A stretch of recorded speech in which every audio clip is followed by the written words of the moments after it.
Falso. Bueno, entonces, ¿cuánto fue el pretest? ¿Cuánto sacaron?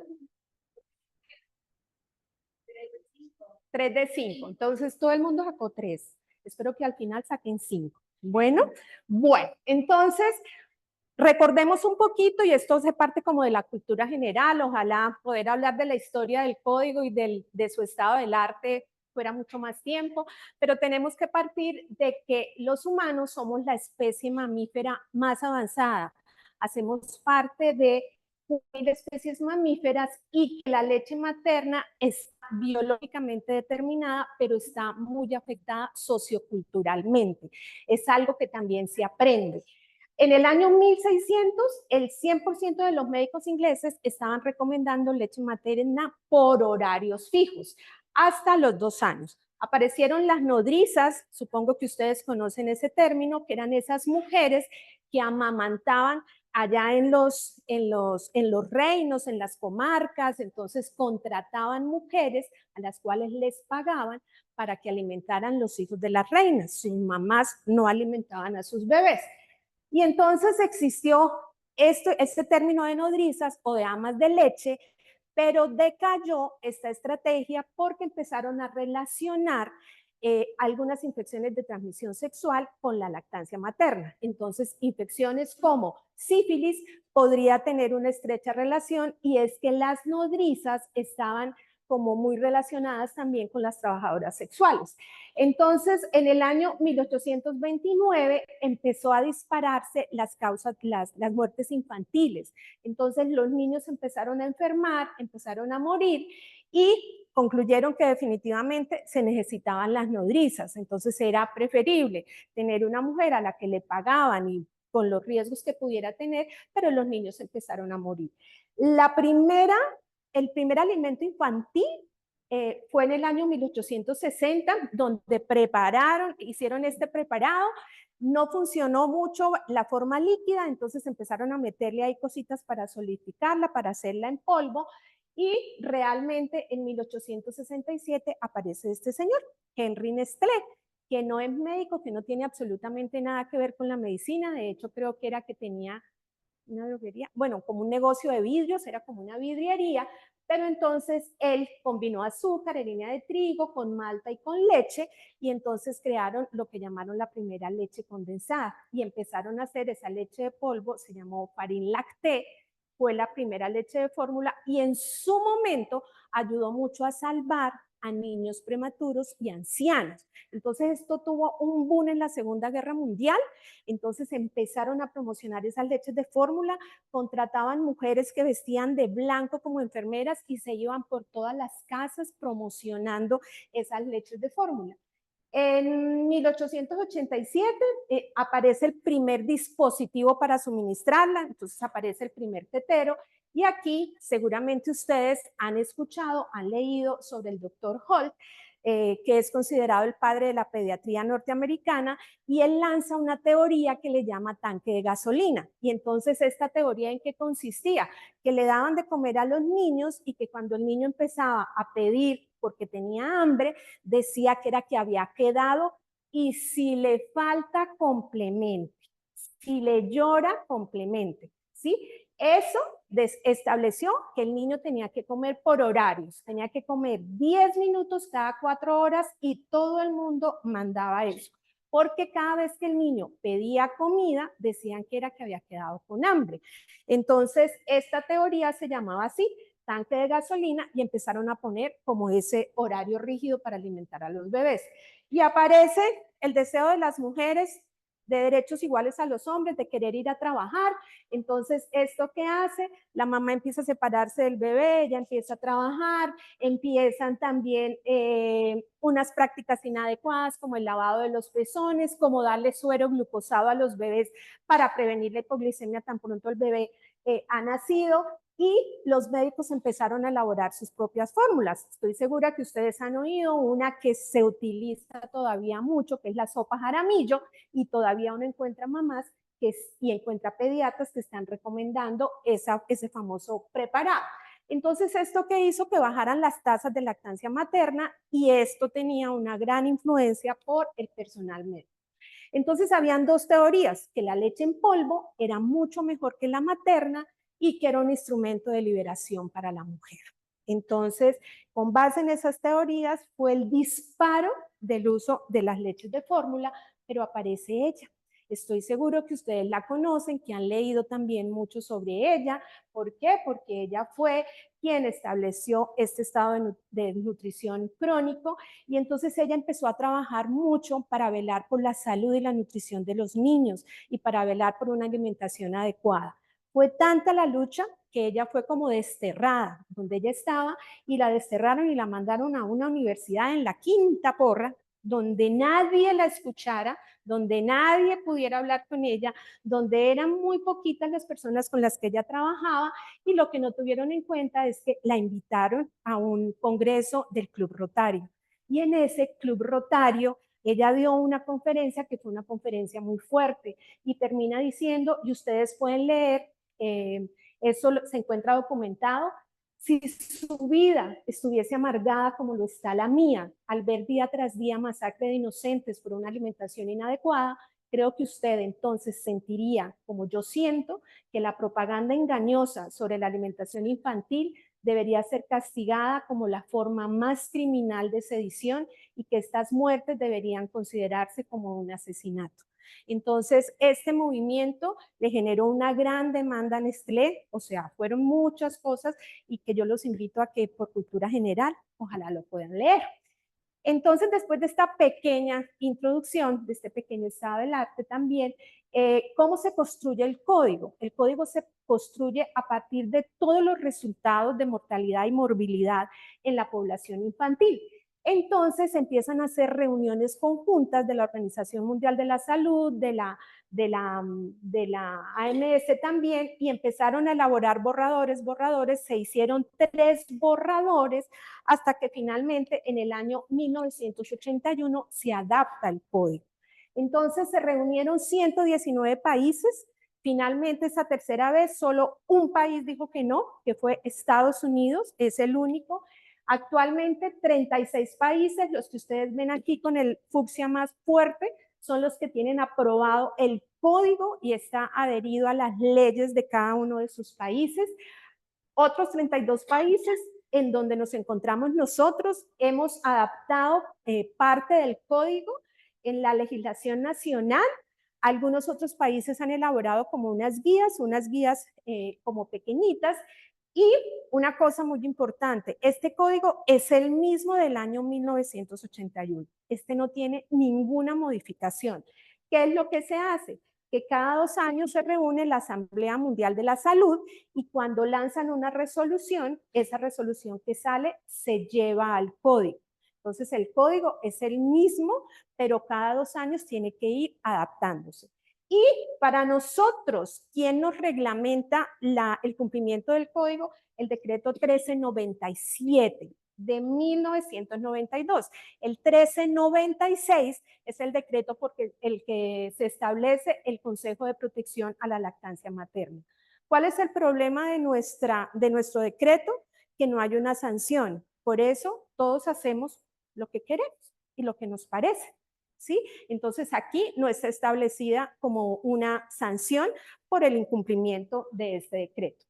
Entonces, ¿qué es? Es un conjunto de recomendaciones que lo único que busca es regular la comercialización de todos los sucedáneos de la leche materna y ellos son las fórmulas, los preparados, todo lo que salga para alimentar a niños menores de 2 años e incluye los biberones, incluye las tetinas, incluye extractores, incluye absolutamente todo.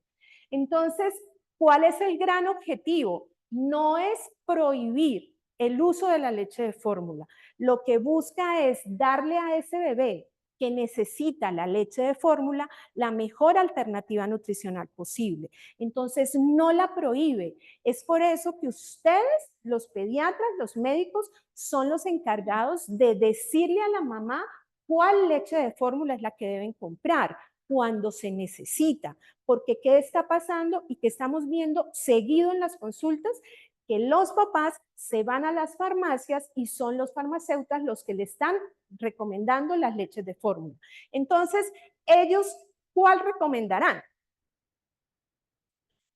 ¿Ah? La que le genere más beneficio, ¿sí? La que se le esté quedando.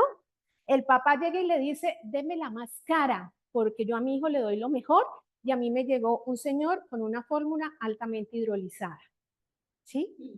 ¿Qué pasó?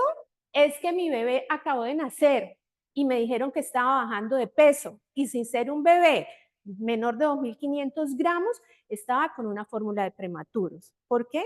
Porque el de la farmacia le da la que el laboratorio le diga, el que más venda mi leche de fórmula, vamos a llevar a toda la empresa a un paseíto allí en el Rodadero, ¿sí? Entonces, imagínese esa competencia. Entonces, ya hablamos, él aplica absolutamente para todo lo que tenga que ver con la alimentación de los bebés. Y es que, ¿por qué es tan importante el código? Porque el negocio más rentable es el que tenga que ver con la atención de los niños y de las niñas. Ese es el negocio que genera mayores ganancias. ¿Por qué? Porque es que resulta que los niños reciben lo que les den.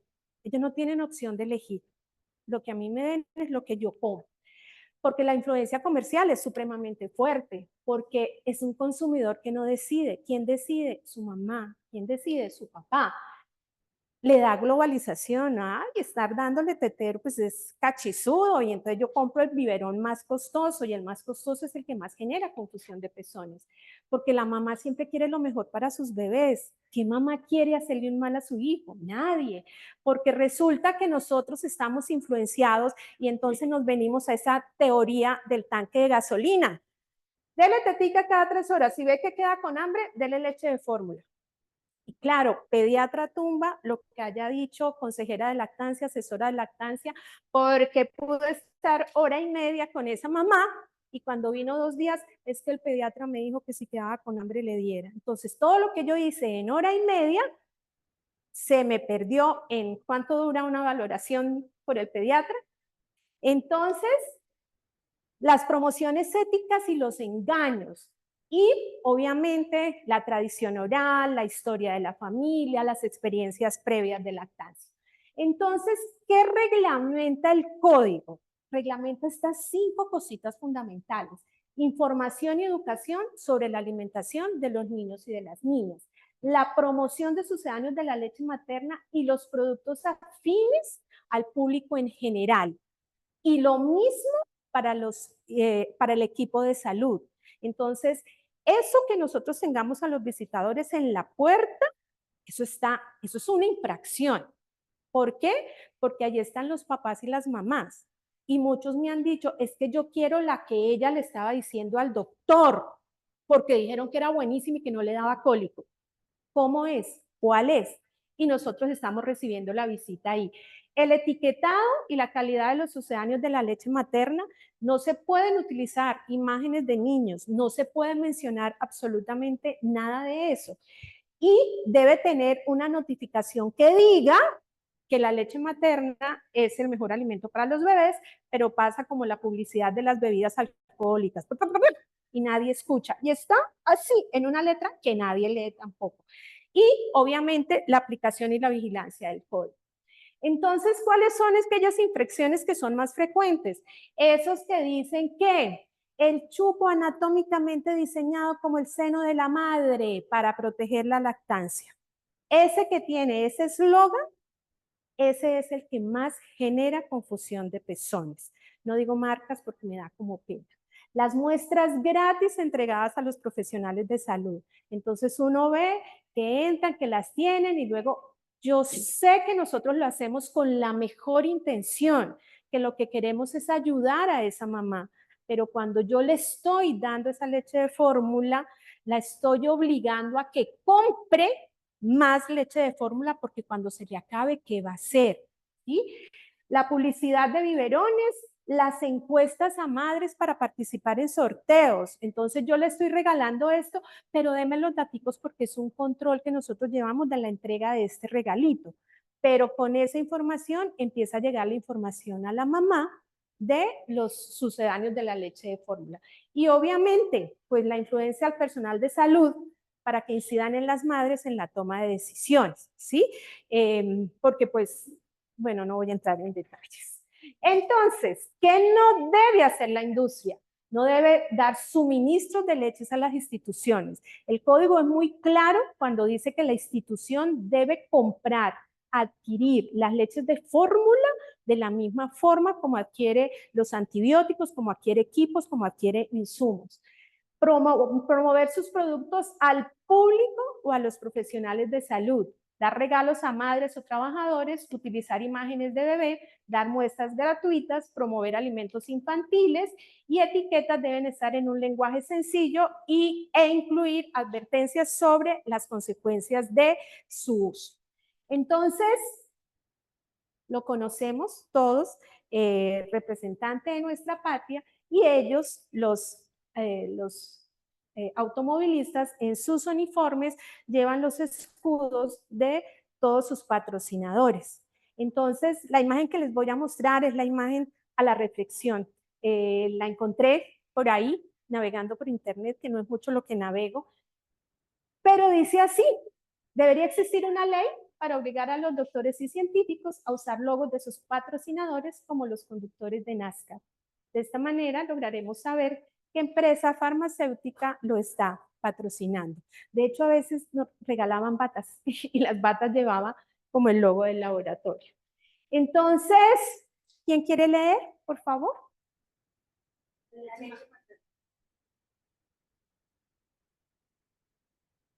La leche materna hace que el niño sea más sano, más inteligente y tenga más salud. Apoyar la crianza respetuosa, el apego seguro, el surgimiento del vínculo, la alimentación natural libre de procesos y sus procesos debe ser nuestro aporte a la humanidad. Entonces, está claro que no la prohíbe. ¿Cuál es el compromiso de ustedes, médicos, pediatras? El compromiso es que si ustedes ven la necesidad y está el criterio médico para indicar la leche de fórmula a esta mamá que va saliendo, deben decirle cuál leche de fórmula debe adquirir. Ella lo debe llevar por escrito. Debe escribir ahí también cómo se la va a suministrar y deben entregarle una orden para una asesoría de lactancia materna y que diga para destete de leche de fórmula.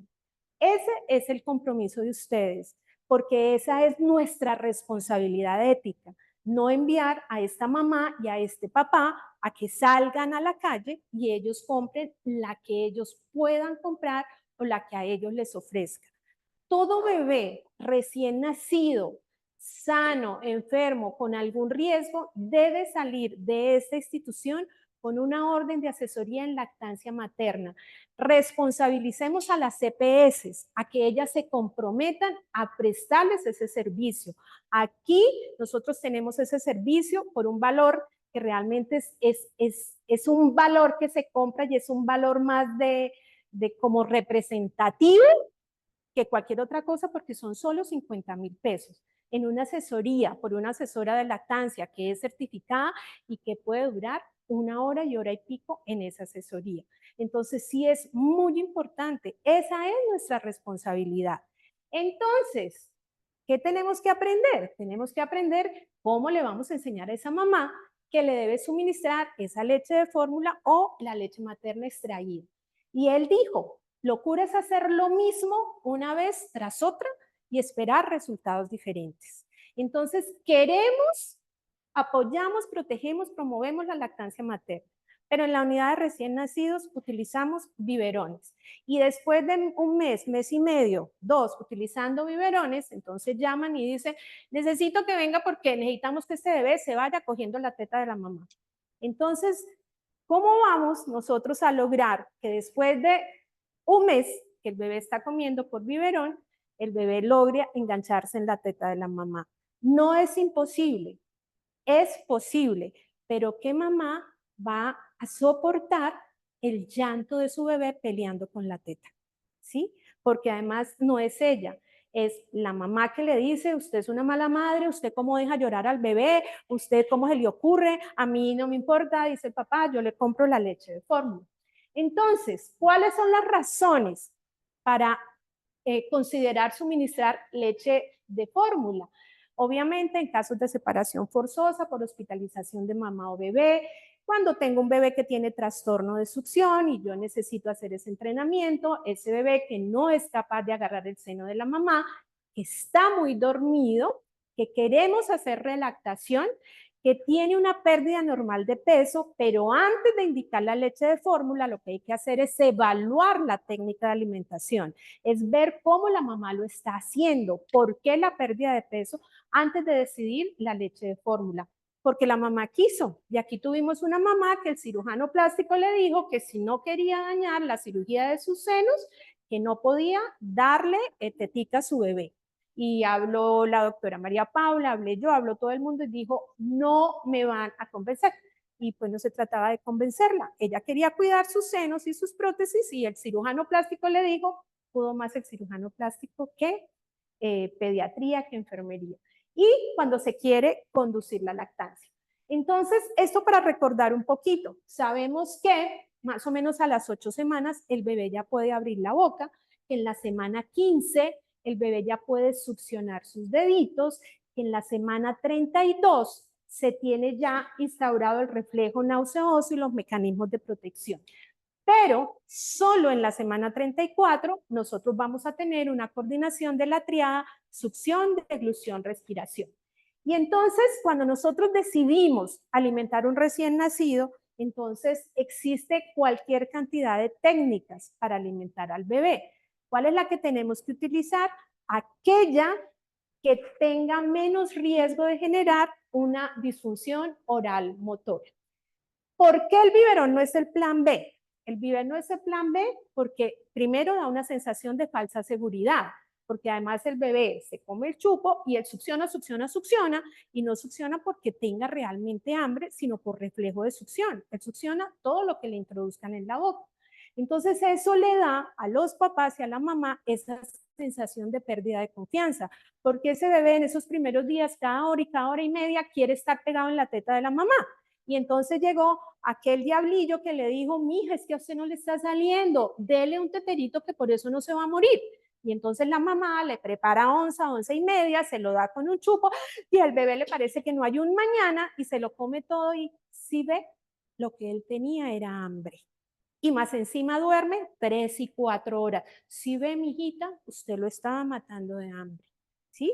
Y entonces nadie le dice que es que esa leche se demora mucho en digerir y por eso el bebé dura 4 horas dormido. Obviamente el riesgo de contaminación es además antiecológico y es el principal factor de riesgo de muchas enfermedades. Y cuando nosotros tenemos todas estas condiciones, obviamente las lactancias van a ser muchísimo más breves, esa lactancia materna. ¿Por qué no? Entonces, miren ustedes, esta es la forma como un bebé se agarra en el seno de la mamá, hasta aquí, hasta el paladar, empezando el paladar blando, debe llegar el complejo areola-pezón. La lengua la extiende, se acanala para poder abrazar el seno y poder generarse la peristalsis de la lengua. Cuando le damos con un tetero, piense que la boca no la abre, y si es un tetero que no sea de flujo controlado o se lo damos común y corriente, ¿qué sucede? El bebé tiene que morder el chupo para que no le salga ese montón de leche y no se vaya a broncoaspirar. Esto es lo que genera la disfunción oral motora o lo que nosotros conocemos como el síndrome de confusión de pezones. Entonces, quiero que miremos aquí este videito y lo que quiero que vean del video es la forma como se acanala la lengua para el bebé agarrar la teta de la mamá.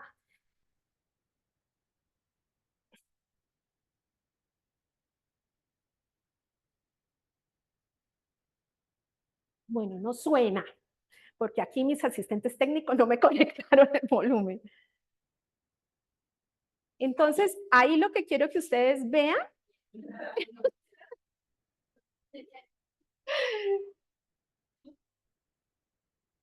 lo que quiero que se detallen ahí con ese videito que está en nuestra página, está en nuestro Facebook, es cómo la lengüita se acanala. Ese es el movimiento normal de la lengua cuando el bebé se va a agarrar en el seno de la mamá, ¿sí? Y es por eso que cuando el bebé está con tetero y va a intentar la teta, muerde a la mamá todo el tiempo. Entonces, la mamá Entonces, fíjense en la lengua. Miren la lengüita. ¿Sí la alcanzan a ver?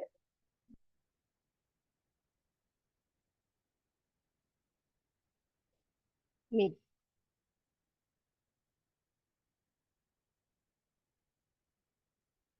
Y cuando el bebé come con un tetero, en lugar de hacer eso, lo que hace es levantarla.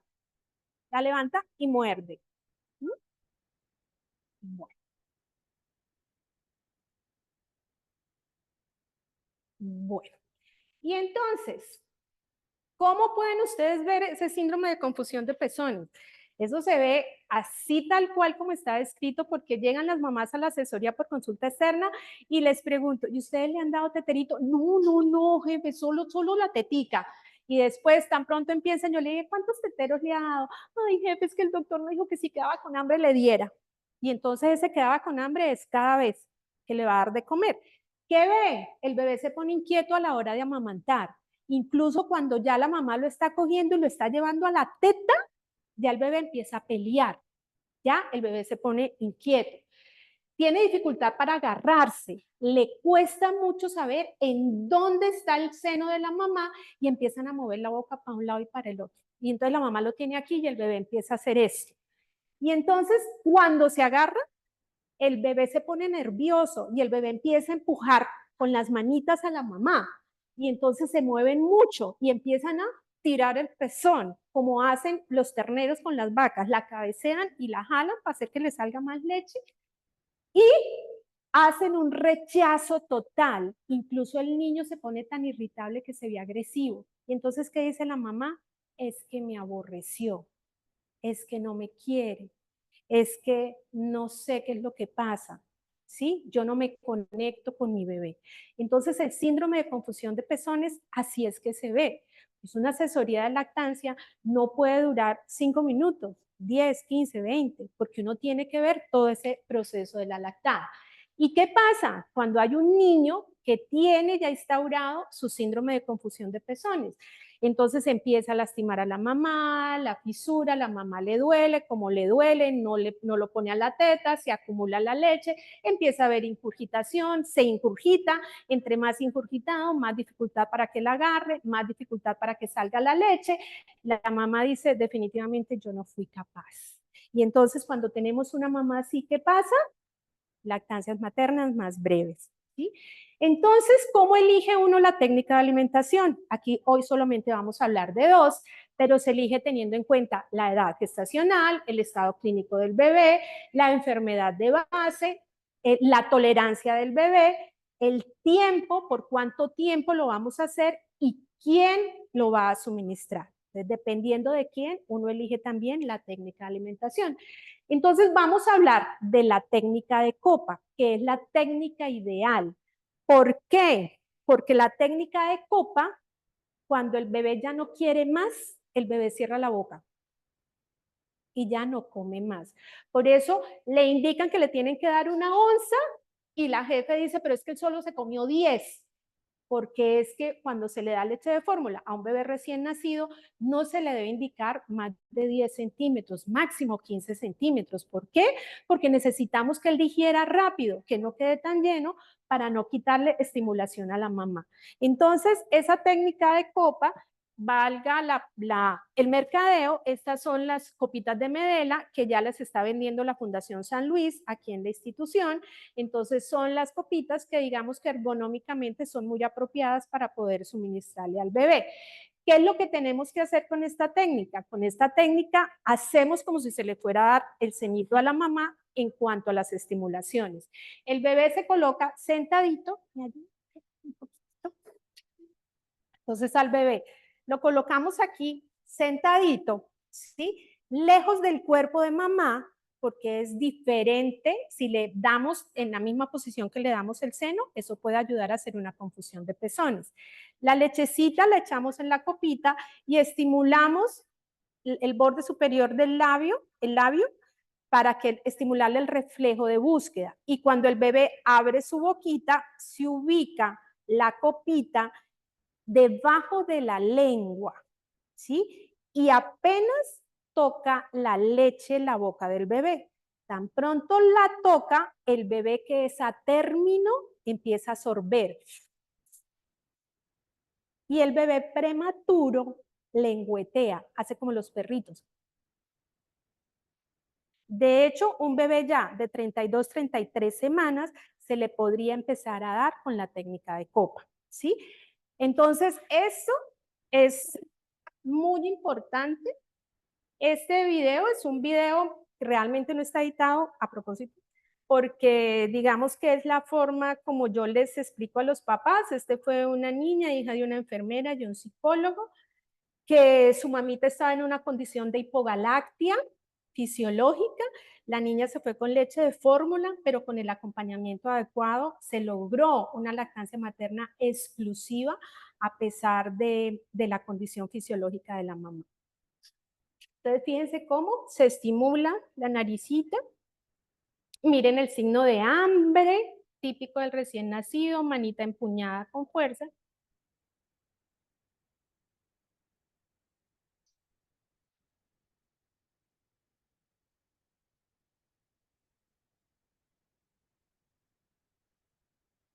Fíjense que la leche no se le vierte en la boca porque es un riesgo de broncoaspiración. Entonces la lechecita apenas la toca y el bebé empieza a sorber.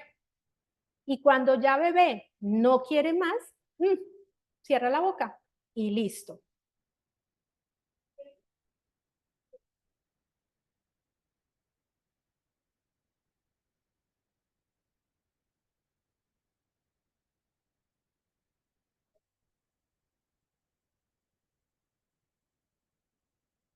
Bueno, señora.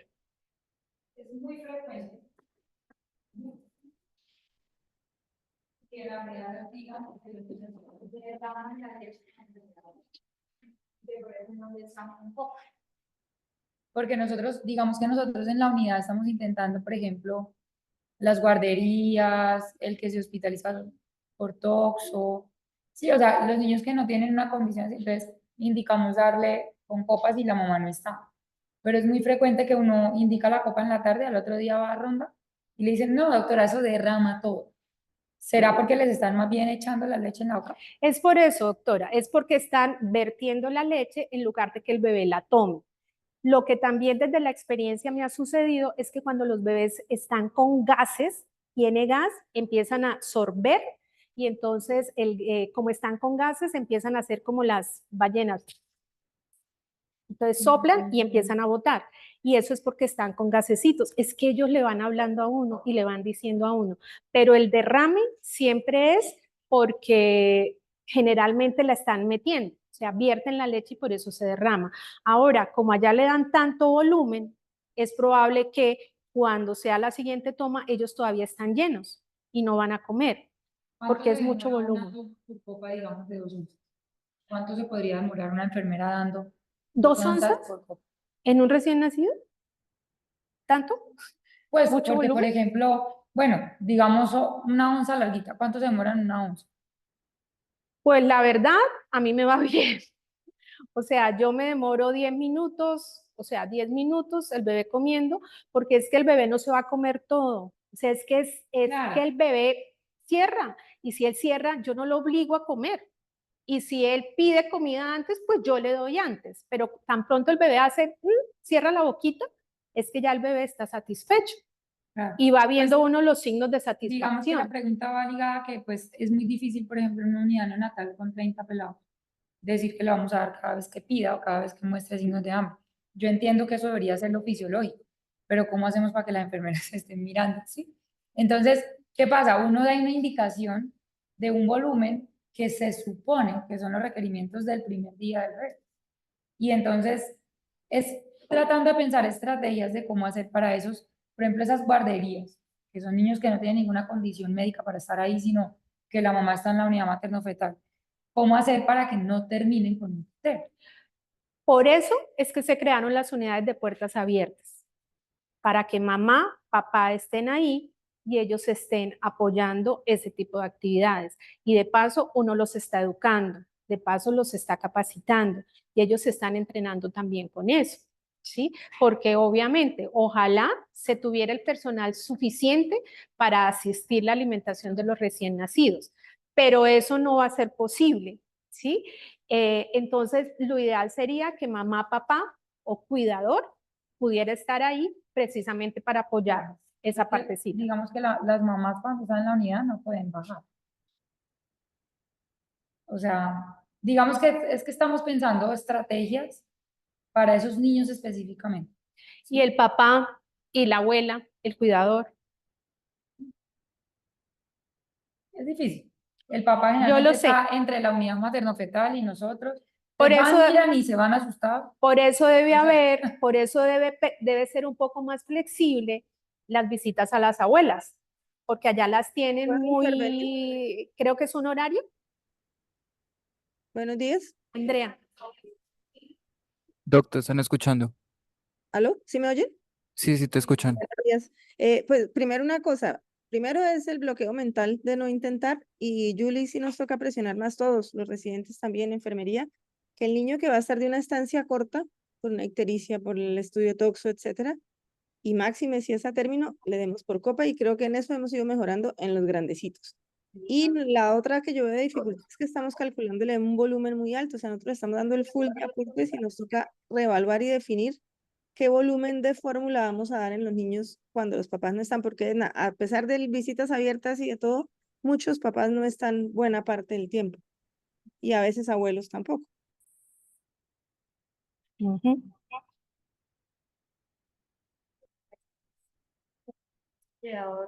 No permanece en el servicio. Bueno, entonces, ¿qué debemos evitar? Verter la leche y obligar a los bebés a comer. La técnica del dedo jeringa. La técnica del dedo jeringa es una técnica que está indicada para dar volúmenes pequeños. Personalmente, desde mi experiencia, yo siempre les enseño a las familias estas dos técnicas, que si le van a dar leche de fórmula, le den con copa, ojalá se derrame, pero si lo que van a dar es el calostro que han extraído, lo den con la técnica del dedo jeringa, para no perder ni una gotita, ¿sí? Y siempre hay que tratar de variar las técnicas de alimentación. El bebé que tiene succión débil, el bebé que está muy dormido, es que el bebé no se despierta, jefe, yo no soy capaz. ¿Qué hacemos? Estimulamos, sacamos un poquito de calostro, se lo damos con dedo jeringa y el bebé queda iniciado. Y ahí se prende a la tetica de la mamá. Y en el caso de los niños que tienen confusión de pezones por el uso del biberón, la técnica del dedo jeringa es una técnica para hacer reentrenamiento al seno de los bebés. Pero esta técnica hay que saberla hacer porque si no se hace de manera adecuada, genera más confusión de pezones que el mismo biberón. Entonces, la técnica del dedo jeringa, ¿en qué consiste? Consiste en seleccionamos el dedo que más se parezca al tamaño del pezón de la mamá. Entonces, con la mano dominante se maneja la jeringa y uno busca el dedito que más se parezca al tamaño del pezón de la mamá. Con ese dedo, manitas bien lavadas, la mamá no tiene que ponerse guantes porque necesita tener también el contacto de la piel con la piel. Entonces, se estimula el reflejo de búsqueda y tan pronto el bebé abre su boquita, el dedo se introduce en dirección al paladar. Entonces el dedo se introduce así en dirección al paladar y se ubica en el punto S, que es unos milímetros antes del paladar blando. El pulpejo del dedo está arriba y el dorso del dedo está en la encía inferior como haciendo una palanca. Tan pronto yo le digo a la mamita, abre las manitas para que le dé la alineación a la cabecita y tan pronto el bebé empieza a succionar, la jeringa se coloca en la comisura labial y el bebé va succionando y uno lentamente va pasando, ¿sí? Cuando se empieza a pasar rápido, no se respeta el patrón de succión del bebé. El bebé succiona y uno le va pasando. El bebé para y uno para. respeta esa pausa, cuenta la pausa del patrón de succión inmaduro del recién nacido, él empieza a succionar y yo empiezo a pasarle otra vez lentamente. Si después de la pausa el bebé no arranca solito, lo estimulamos aquí o simplemente movemos el dedito en el punto de succión y el bebé empieza a succionar. Entonces vamos a verlo aquí.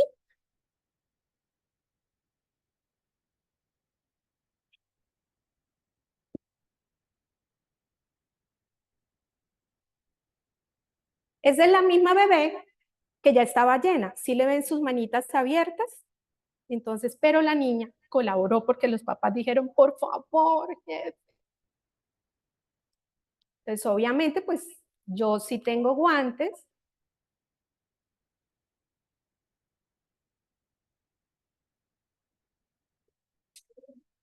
¿Qué pasa? Pues esa es una jeringa de las que usábamos antes, pero que ya no existen, las Luer Slip, que tienen la puntica, y entonces era mucho más fácil introducir esa puntica y poder ir suministrándole al bebé.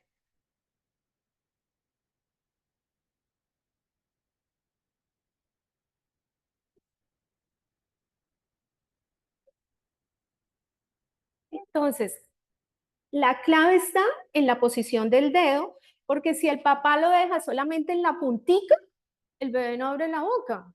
Entonces el bebé se acostumbra a comer de esa manera. Y si la leche se la introducen muy rápido, no está respetando el ritmo del bebé. ¿Sí?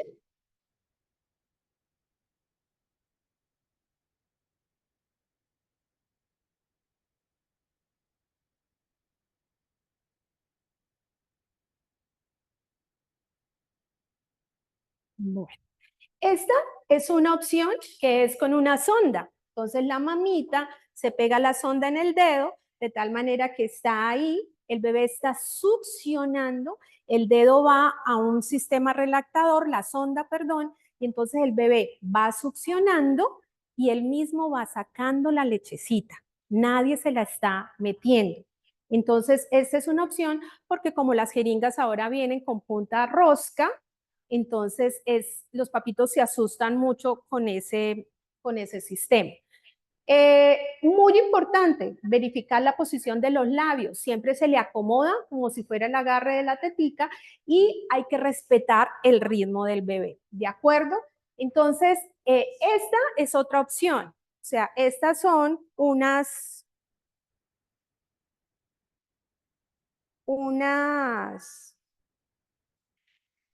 pajillas que son unas pajillas para alimentación. Entonces, estas pajillas, yo les voy a pasar dos. Esta que está con esta jeringa vale 3,000 pesos, esta vale 7,000. Ustedes me van a decir por qué una vale 3,000 y la otra 7,000. Entonces, son pajillas que uno introduce el dedito y luego introduce la pajilla por la comisura labial, el bebé empieza a succionar y él mismo va sacando la leche. La leche se va yendo solita. ¿Sí? Esta es una mamita, eso que se le va a suministrar al bebé es lechecita materna.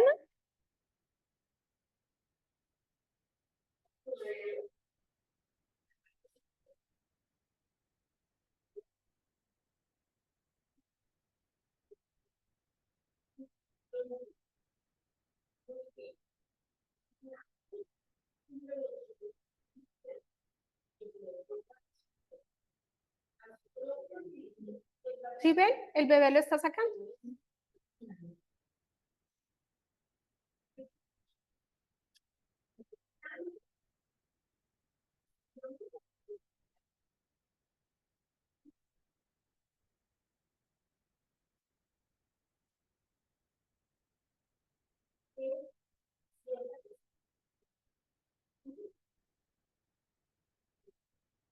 Bueno.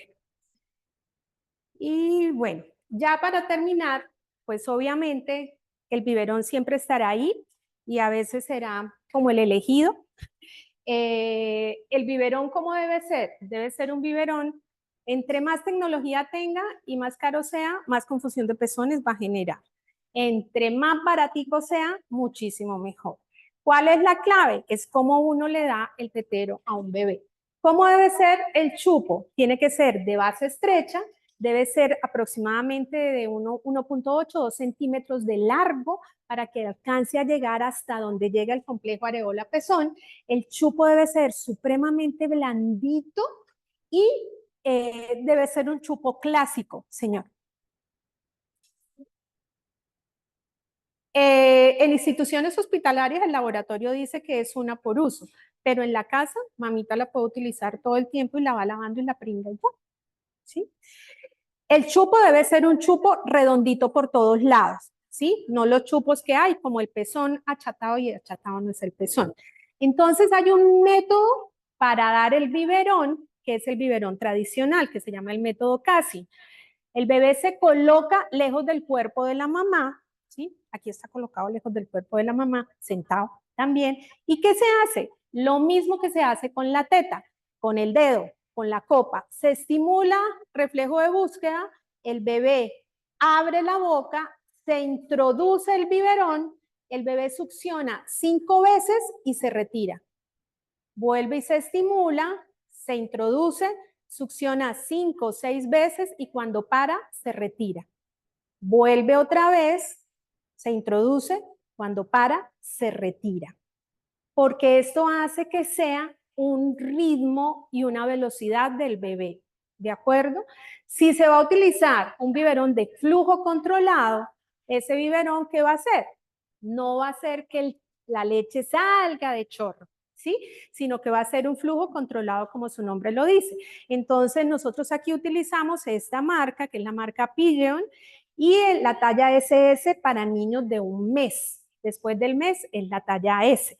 Con este biberón de flujo controlado no se necesita hacer eso. 5 succiones, retirar, volver a introducir, no.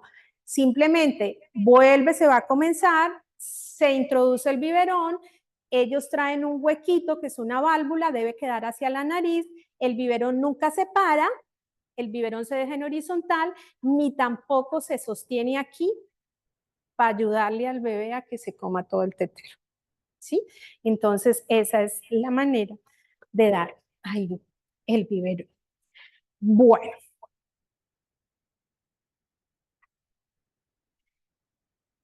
A mi bebé lo metieron a la UCI y las enfermeras contra mi voluntad le dieron el tetero. Me hicieron sentir que no tenía suficiente leche, como si saliera por montones. Y luego lo dejaron otro día porque no orinaba lo que ellas consideraban. Entonces accedí a que le dieran tetero para que me lo dejaran sacar. Esto me lo dijo una mamita en una asesoría de lactancia que le había sucedido en una unidad de recién nacidos en un bebé que habían hospitalizado en su primer día y lo dejaron como 3 días. Entonces es muy importante nuestro compromiso en el respeto de las decisiones de mamá. Así como mamá dice, no, es que yo no quiero leche materna, listo, es decisión de la mamá y uno hace la anotación en la historia clínica.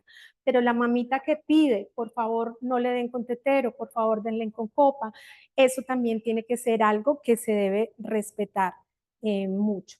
¿De acuerdo?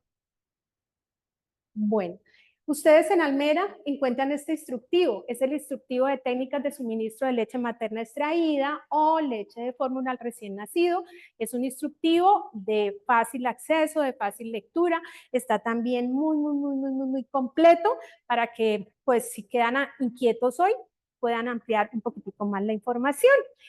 Preguntas, dudas, inquietudes, ¿qué pasó con las ondas? ¿Cómo? O sea, en casita, una le puede servir para varios días, ¿sí? Se lava como se lavan los biberones y como se lavan todos los dispositivos y las cositas y ya. ¿Vieron la diferencia entre esas 2 pajillas? ¿Cuál es? Esa es más blandita. ¿Y qué más? Eso que estaba mirando, doctor. Esa, la punta es biselada. Entonces mire que esa puya. Entonces esa no sería apta para usarla con un recién nacido. La competencia me la mostró. Me las iba a regalar, pero no se fue. ¿Listo? Bueno, si no hay preguntas, entonces les paso la evaluación para que todo el mundo saque 5.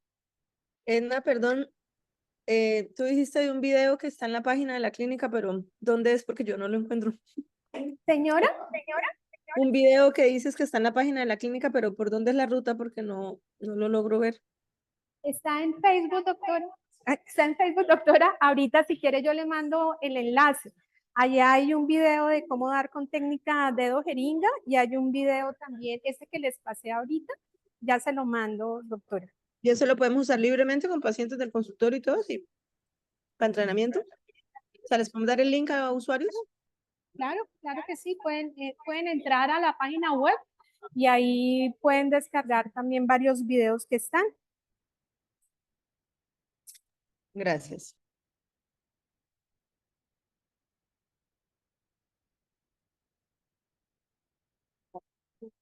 Sí, señora.